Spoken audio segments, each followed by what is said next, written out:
Hey, world history. Welcome to U2-L4 Middle Kingdom. That is between the time period of 2055 and 1650 BCE. Your job today, you are going to watch this Ed puzzle and answer the questions. So the questions that are in blue text are going to be the questions that I want you to answer directly in the Ed puzzle. Make sure you're also following along with your study guide because important concepts on your study guide will be in red text. So I sent out an email in week 2 about the study guides. So a couple of you have been doing like with the study guides with the definitions, you like Google whatever the definition is, and then you just copy and paste whatever Google tells you into your study guide. That will earn you a 0, so don't do that. So if you do not like to take your own notes in your own words, I have kind of a shortcut for you. So if you go into the Schoology folder, and if you click on any of the unit folders, so for example, we're currently in Unit 2, Ancient Egypt, and you go down to the resource folder, and you click on that, you're going to see that I have linked all of my slideshows. So let's say you're doing your study guide, and you're on U2-L4, which is the slideshow we're on right now, and one of your definitions on your study guide is annexation. So instead of Googling and copy and pasting whatever Google tells you, I would much prefer it if you would just copy and paste whatever I have in the slide under the definition word. Now, for those of you who do take notes in your own words and you type them out, that's super awesome. That is a really great way to practice note taking. Especially if you're thinking on like going on to college or you're taking college courses or something like that. That's awesome. You can keep doing that. But for those of you who just like to Google things, don't do that. That'll earn you a 0. Just go into my slideshows and copy and paste the definitions instead. All right, awesome. If you have any questions about that, then please let me know. I am more than happy to help you out. All right, let's go back to the slideshow, shall we? Oh, wait, we're already there. Haha. All right. Learning targets describe the development, characteristics, and decline of civilizations in Egypt. All right, so we talked about pharaohs beforehand. So pharaohs, they had an obligation to conquer new land. It was like their divine right, their divine obligation. So where will Egypt get the land to conquer? So most of the time they conquer land to their south, which is also called Nubia. So in the last video, what did I say about Nubia and its major region of Yam?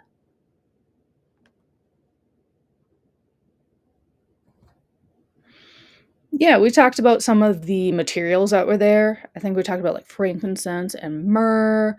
We talked about like animals and ivory and stuff like that.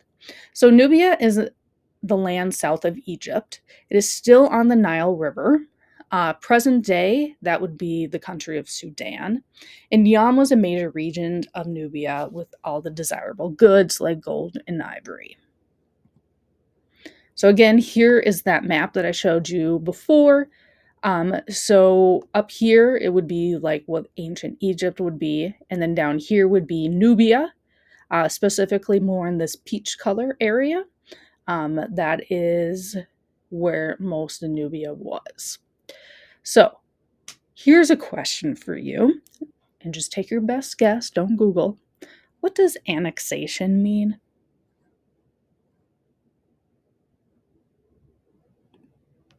Yeah, annexation, like the word comes up a lot in history.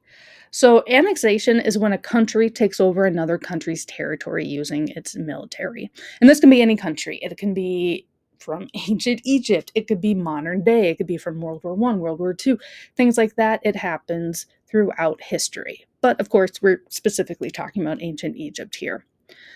So, a country could take over a whole territory or just maybe a little part of it.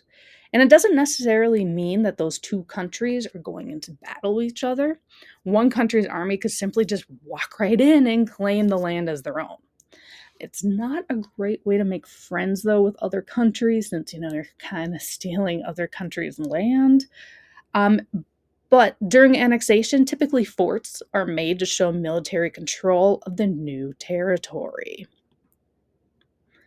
So, under Pharaoh Sen-Horset I, who ruled from 1856 to 1911 BCE, and Sen-Roset III, who ruled from 1870 to 1831 BCE, they annexed a lot of the northern part of Nubia, so the part of Nubia that bordered with the ancient Egyptian territory. Pharaohs built walls and forts along the second cataract of the Nile. Now, you might be like, wait a minute, cataract? What is a cataract? And no, I'm not talking about the eye illness. So, a cataract is an area in a river. Now, this could be any river, but they do occur a lot in the Nile. And cataracts are where the river is wider, it's shallower. There's a lot more rapids. It's very brocky, and there's probably islands as well. The Mississippi, that river also has cataracts too. So, it's not just the Nile. And these cataracts could be up to 30 miles long. So, here's a map of ancient Egypt. So, for example, like the second cataract would be located right down here. So, there's a lot of rocks, a lot of rapids, there's a few islands too. So, how do historians know these walls and forts existed? Because we're talking, what, like 4,000 years ago? Yeah, so there are some evidence that are left behind. For example, steles. So, steles are stone slabs, such as this one right here. And they were found around the Second Cataract, giving praise to military success of the pharaohs that captured the land in Nubia. There's also ruins of the remains of the forts. There's also soldier graffiti on building materials and rocks, such as up here. So, Egyptian soldiers were recruited among the common folk. So, being a soldier wasn't just for elites. Some common folk, they made careers out of it, but most just did one-time campaigns. So, like I said before, Egyptian pharaohs built forts along the places that they conquered. So, here's an artist's rendition of one of the forts. So, here's a question for you. Name one thing that you observe about this artist's rendition of this fort.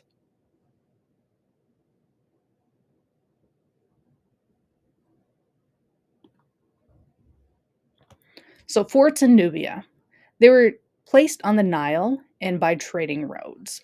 They were also placed by stone quarries and mines in order to get building materials to build the forts.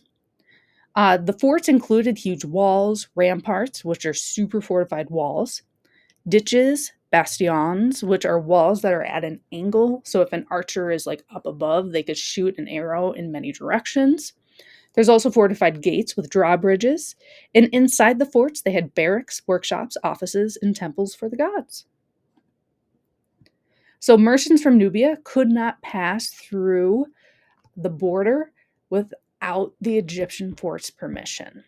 So if a Nubian trader came with, I don't know, a bunch of ivory or something like that, they would have to pay the Egyptian fort a tax in order to get through so they could go trade their stuff in Egypt. The most famous fort would be the fortress of Buhan, which is what that artist rendition was. So the fortress of Buhan, this was built and expanded between 1878 and 1843 BCE, mostly by Senusret III.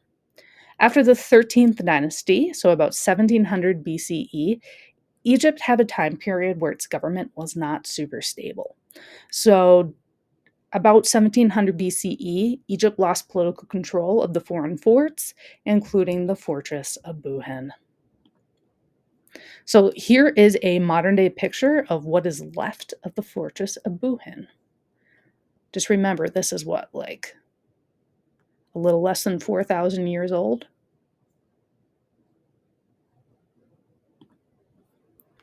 All right, so what do you think happened to the soldiers living in Fortress of Buhan after Egypt lost political control of it?